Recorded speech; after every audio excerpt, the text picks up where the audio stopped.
Thank you LEGO for sending these sets for review. With the new Jurassic World movie around the corner, LEGO wouldn't miss the chance to give us a full wave of spoiler-filled products stacked with a bunch of new dinosaur molds. And being the completely biased dino fan that I am, I'm all ear for it, even if there's no way to defend their prices, but more on that later on. The LEGO T-Rex River Escape is one of those sets that give me tunnel vision, because I do understand that there's a lot going on for it, yet I only have eyes for the dinosaur mold. And in doing so, some things also become very obvious. Its mold, when compared to previous versions I have in my possession, remains unchanged, it seems, apart from printing details, as the tail twists, the legs and arms move back and forth, and the head is connected to the main body with a joint that gives the dino a lot of possible poses, with or without an open mouth, depending on your preferences. The head is where the biggest concentration of prints lies, and looks great, all things considered. But the lack of prints for the claws on all limbs, on the other hand, is a severe downgrade from previous instances of the dino. I can't imagine it would be that expensive to include some tiny bits of black ink that would make such a huge difference on its final looks, yet here we are. As far as the rest of the build goes, as mentioned before, there's actually a decent amount of stuff in here. First, the two characters, Xavier Dobbs and Teresa Delgado, people we will surely be a lot more familiar with coming July when Jurassic World Rebirth hits the cinemas. That LEGO didn't spare no expenses if we judge by the amount of details and prints on those leg pieces. Xavier here giving off some Ian Malcolm vibes with that open shirt. There's a simple ATV for them to ride and a boat, which does not float, as stated in the box by the way, that has a launching function triggered by pushing these pieces here when the boat is attached to the rock formation. Nothing crazy, but possibly fun for the kids. The rest of the build is a bit of a broken down shed with that cute broken eggshell detail inside, and built in such a way that some of the walls come apart rather easily when the T-Rex goes through it. The price talks would be similar in every set of the wave that has a molded dinosaur, so I'm going to make it short and snappy. These things are crazy expensive to produce, and are tied in with an IP license that must demand a hefty price when it comes to royalties, so if you're hoping to get good deals out of these sets, it will never happen. This 200-piece LEGO set will retail for $50, so yeah, more than double of what you would expect out of a regular 200-piece LEGO model. With that said, if you're in need of a T-Rex in your collection, this is the set to get. Not the best out there when compared to previous versions of the creature based on printing details alone, but still reason enough for most people and kids to wishlist it, such is the iconicness of this dinosaur species, like it's featured on every logo of the franchise, so yeah. The LEGO Raptor Off-Road Escape is the classic dinosaur package formula. Dinosaurs, characters, a bit of terrain, and a vehicle. When it comes to characters, we have Ruben Delgado and Isabella Delgado, clearly relatives of Teresa from the other Jurassic set. Double face expressions, and again, no expenses spared with the printed details of Ruben's leg element. Isabella has a piece of licorice, and Ruben a flare gun, it seems, judging by the color of the old revolver LEGO piece. Now, on the dinosaur side of things, we have a baby Aculops, similar to other styled baby dinosaurs made in the past, and named Dolores for some reason. Probably an important detail of the movie, since there's also the brick-built version of it, turned full-on LEGO set as well. Now, if the T-Rex design has remained unchanged for the longest time, the Raptor, however, had a major overhaul, because if you remember the old ones, Raptors going forward now look like this. Single molded piece like the Dilophosaurus from 2 years ago, with the only movable part being the jaw. I'm both happy and sad.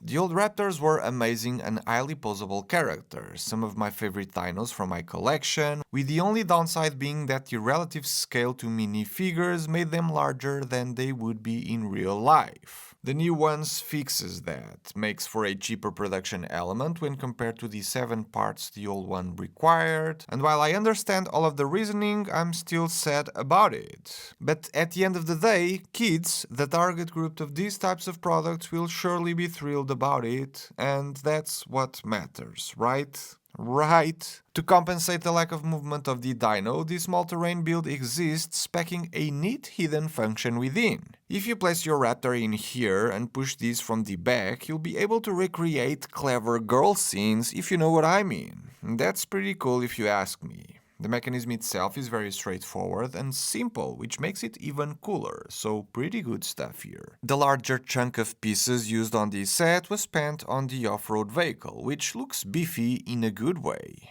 It is InGen branded with a color scheme I'm not familiar with when thinking of the Jurassic bioengineering startup company that's been featured many times before in the franchise. And despite the use of stickers for the branding, vehicle number and a few more details, that sweet Jurassic Park curved slope is printed. The vehicle has room for 2 people and a large open trunk of sorts that carries a piece of meat to lure the raptor perhaps, and a detachable scanner to locate him. There's also clips on the sides of the vehicle with a syringe and tranquilizer gun pieces, which probably won't do much against the dinos. The inclusion of a ball socket here is kinda interesting, as it will allow people to attach the trailer from the Raptor and Titanosaurus tracking mission set, provided they get their hands on it, which promotes cross-set play in some way. When it comes to pricing, this is the best value Jurassic set of this wave if you only consider the ones with molded dinosaurs in them, that will retail for $40 and packing 285 pieces. I actually like this one a lot. Even if the Raptor redesign isn't my favorite, the play value you get out of this with all of the included characters, dinos, off-road vehicle and extras makes for a very solid LEGO product. The LEGO brick-built Mosasaurus boat mission takes a different approach on Jurassic products since, despite it being your regular dino playset with all of the different elements you'd expect to find in one, the dinosaur this time around, instead of being a molded one, is, as clearly stated in the set's name, brick-built, which is very interesting.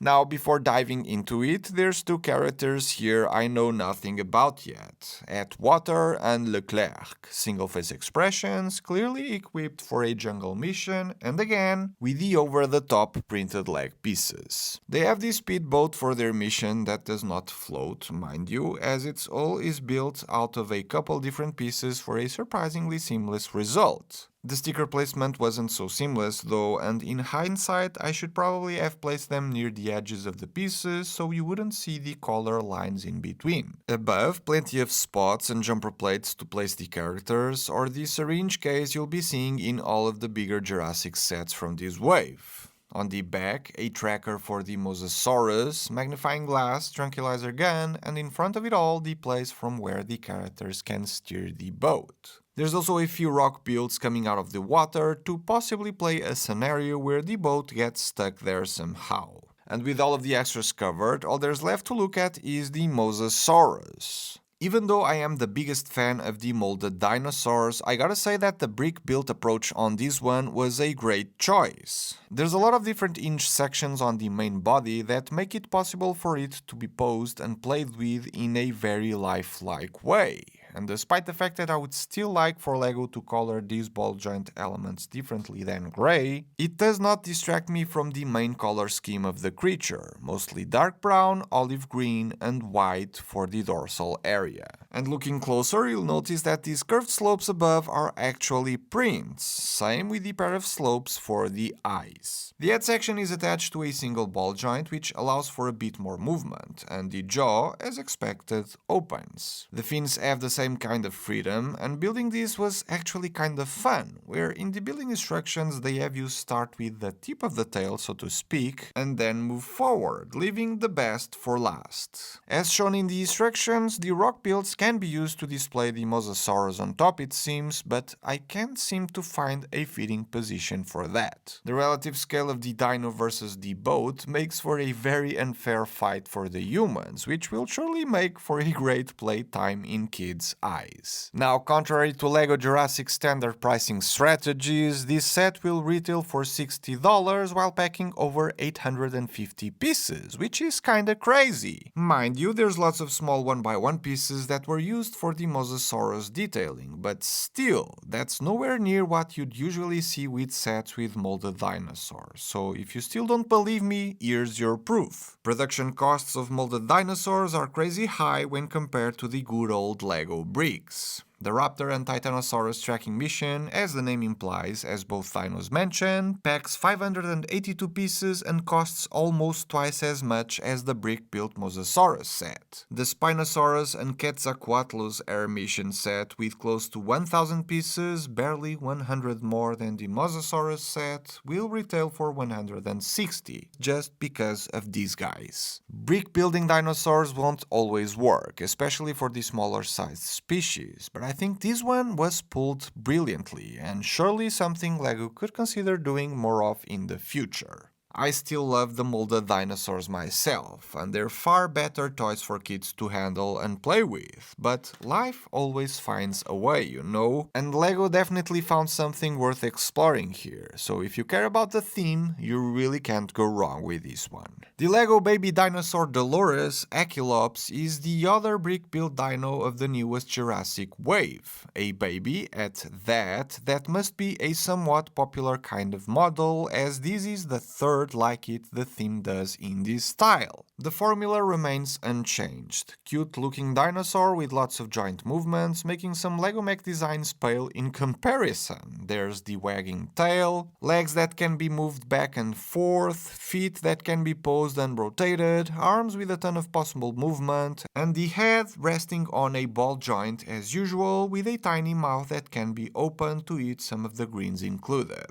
I'm not completely sold on this one though. The colors are all over the place and the shapes aren't as refined as the baby T-Rex ones, for instance. Or maybe it's just the fact that the Achelops is a species of dinosaur I'm not as familiar with. It is also a shame that it doesn't feature some sort of special function besides the ability to wag its tail. The Ankylosaurus did also wag its tail, but in sync with the head, which made it special, and the T-Rex has that cute opening mouth play feature. While the previous two baby dino models were priced at $25, this one is stretching things a bit with its $28 retail price, but with a similar amount of pieces, so yeah. I do like the fact that the eye tiles are printed and that the claws are made using these round bits I had never seen before, and sure look useful for custom LEGO builds. While this is clearly not my cup of tea, LEGO must know what they're doing since they're still going for these types of models, and truth be told, as opposed to most Jurassic sets with molded dinos, brick-built dinosaurs usually are worth their price in bricks, Achelops included.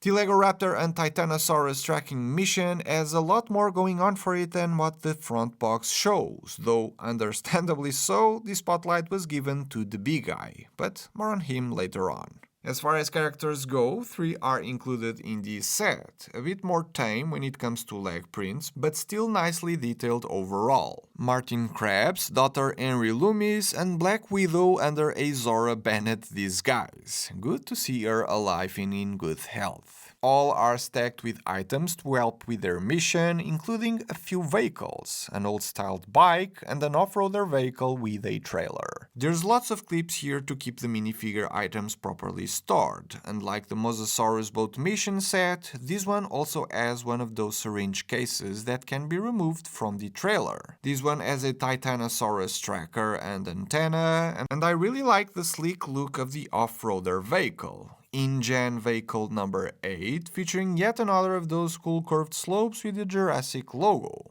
To ride it, minifigures need to raise the roll cage like this. The larger brick-built structure of this set is a decommissioned gas station with a funny name in there. Wonder if it'll make the movie as is, or if it was just LEGO graphic designers having a bit of fun with it. The worn-down look is shown with cracks on the walls and nature setting in everywhere, though the gas pumps look untouched and could probably be used to fuel the vehicles. The off-roader vehicle can't really go through unless we take this box out of the way, which feels odd to me from a play perspective, right?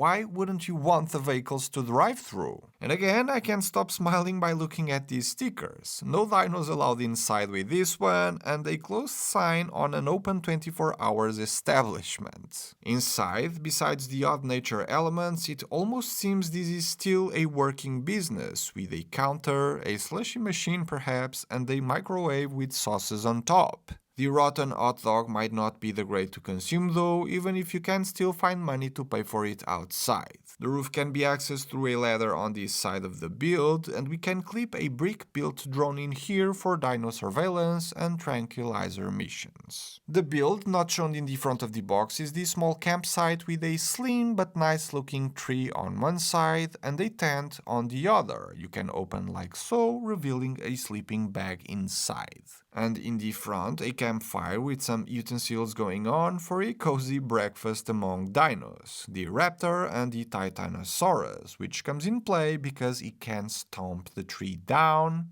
as there's this simple play feature here for that purpose. Pretty neat. The Raptor is the same redesigned mold of the species we can find on the Raptor off-road escape set, while the new one, Titanosaurus, was a clever appropriation of some of the Brachiosaurus parts from 2 years ago. Besides the obvious color changes, the main body and neck parts are exactly the same, while the tail element and headpiece are new molds. Even the jaw piece was reused, which I honestly have no issues with. It looks great, all things considered, and even though this one isn't as iconic as the Brachiosaurus to me, still is great to play with or collect depending on what you're looking for out of this theme. As a whole, this set is great and has lots of play value. The dinos alone will be enticing enough for most kids, and when Jurassic World Rebirth hits the cinemas, a lot of what's going on here will probably make a lot more sense story-wise. You're definitely paying a hefty price for the dinosaurs, and comparing these to similarly priced LEGO products, you're not getting as much LEGO out of it as you could.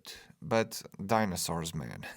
Gotta love them. The LEGO Spinosaurus and Quetzalcoatlus Air Mission is the Jurassic product of this way that packs more dino value in my eyes. And while the Quetzalcoatlus isn't a new species to LEGO, as it's been featured before in a different set with a significantly different color scheme, the Spinosaurus, on the other hand, is a first, which is really exciting for dinosaur fans out there. So let's start here. I was not expecting the Quetzalcoatlus to be this big, just looking at it in the box front, since it is incredibly deceptive, making it look smaller. But this thing is huge, with a wingspan of almost 12 inches or 30 centimeters, and dwarfs most dinos, vehicles and characters of the wave. The wings have click hinges so they can be turned in lots of different ways, and the beak, or mouth, not exactly sure which, can be opened as well. The printed details are amazing, especially that metallic blue shade by the neck. The Spinosaurus is the most exciting new LEGO dino species of the wave in my eyes, and so has big expectation shoes to fill, but it falls a bit short, I think. The head design is great and my favorite aspect of it all. Great print and reusing the lower jaw element from the Allosaurus, I think, that this time around doesn't feel out of proportion when the mouth is closed. The limbs are okay, even though they could have used some printing for the claws like we've seen done before in past waves of products, but the main body with the spines and new tail element to match it are my main points of concern. The shaping is great and I have no issues with it. The printed black scale details you see here are also top-notch, but the printing of the yellow stripes isn't. It feels like the ink sprayed a bit outside of the shape, giving this off-putting look in some areas with varying degrees of imperfection, and looks nothing like the crisp look we can see in the box front. Not really sure if this is a batch issue or a one-of-a-kind scenario, but I suspect that all Spinosaurus packed in the boxes will be looking the same. Maybe I'm nitpicking a bit too much here, but I still feel the need to mention this as it really caught my attention first time I looked at it. With that said, here's a look at the minifigures, 4 included, out of which 3 have already been featured in the Titanosaurus set: Martin Krabs, Dr. Loomis, and Black Widow. The new one is Duncan Kincaid, which looks great and all, but run out of budget for printed details on the leg piece there. Lots of items for them to use, including a Quetzalcoatlus trackers or a Bennett is holding. As far as vehicles go, we have an helicopter and a truck, completing the fleet of InGen vehicles of this entire wave in a very nice way once you have them all together. The helicopter is a relatively simple build with some nice shapes on the sides there with different kinds of curved slopes, though the stud shooters, while great for kids to play with, do take away from the looks of it all. Spinning propellers are a must of course, and the cockpit can be accessed like these, revealing the last tracker sticker we'll find in these sets, this time around featuring the Spinosaurus. The heavy-duty truck is also deceiving because it looks bigger than it actually is, especially when placed next to the off-road vehicle from the Raptor Escape set. Still great nonetheless, relying on stickers for details for the most part, but still carrying the sweet Jurassic logo printed slope. The cabin can be opened by removing the roof, with room for 2 passengers, and the back features the last of the syringe cases of this wave, with room to hold another from another set if you'd like, and the ball socket to attach the trailer from the Titanosaurus product. Now, the ancient temple build kinda gives this whole thing an Indiana Jones vibe of sorts, and I'm loving it. Again, this will probably make a lot more sense once Rebirth hits the cinemas in July, so for now it's just guesswork, but pretty sure we'll see the characters in a similar setting in the movie. There's a lot more rock than temple in this whole thing, with your usual weathered down brick built effects going on, nature spreading all over the place, and semi-broken down temple structures. To the right there's a wall minifigures can climb due to the use of these round plates. To the left, a waterfall that can be opened to access the interior of the temple, even though the main entrance is quite big. What could possibly go wrong if you were to use the main entrance? I'm sure this chain has nothing to do with that, and whoops, I guess you're dead, that's why. Cool little mechanism here that auto-locks itself when you manually reset it to the original position, which is very fun for kids to play with. In the upper level of the temple, there's a dinosaur nest right in the middle of all of those ancient ruins, and what could possibly go wrong here either? Nothing, right? Unless you touch this tree branch and things fall on top of you. I'm having too much fun with this one, sorry about that, but this is the type of stuff that takes a plain dinosaur set, as if that's a thing, to a totally different level of fun and play, compensating the printing shortcomings of the Spinosaurus in my eyes. On the backside of the temple build, there's actually not a whole lot of things going on, besides some stickers with statues or cave paintings, where LEGO graphic designers had, once again, way too much fun, and I love it. You can spot a Lego brick on the ground and a deer being hoisted by a UFO, to name my favorite bits. The fact that the set is bigger and there's larger Lego brick builds as well makes it so that the cost of the dinosaurs is diluted in a nicer way, and the overall value you get out of it feels better when compared to some of the smaller sets. It really is a shame about the printing quality of the Spinosaurus, but then again, my angle on this is completely different from the ones from kids. And kids, the main target of this product, let's never forget that, will be absolutely stoked about it. There's awesome play value with 2 big dinosaurs, plenty of human characters to be eaten, vehicles for them to ride and try to escape onto a booby-trapped ancient temple. The more I look and think about it, the more I like it. It is definitely one of the best Jurassic playsets LEGO has done in a while. But I would love to hear what you all think about this all in the comment section below. Are dinosaur sets overpriced, or do you feel the pricing is justified? Thanks for watching, and I'll see you all on the next one.